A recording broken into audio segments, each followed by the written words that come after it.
Det er vigtigt for mig, at jeg kan hjælpe jer forældre med at skabe en forståelse. Hvorfor er det, at jeg gerne vil have jer til at gøre det på den her måde, end på den anden måde? Igennem de her øvelser og de her små mikrotræninger, I laver i hverdagen, hver gang I laver et bevægelsesskift, hver gang I lægger jeres barn fra jer, hver gang I bærer rundt på det, hver gang I sidder med det, trøster det, jamen så er I med til at støtte op om jeres barns naturlige bevægemønstre.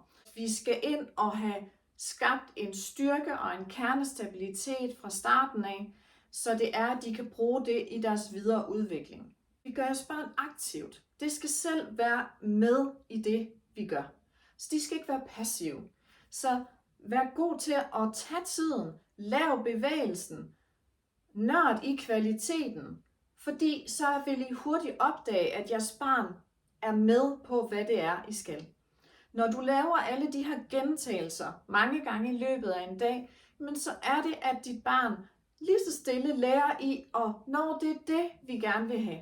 Vær med til at tage skridtet i, jamen vi går ikke så meget op i, hvornår, men mere det her med, hvordan er det, at vi hjælper og støtter dem til at få en god kvalitet i bevægelsen.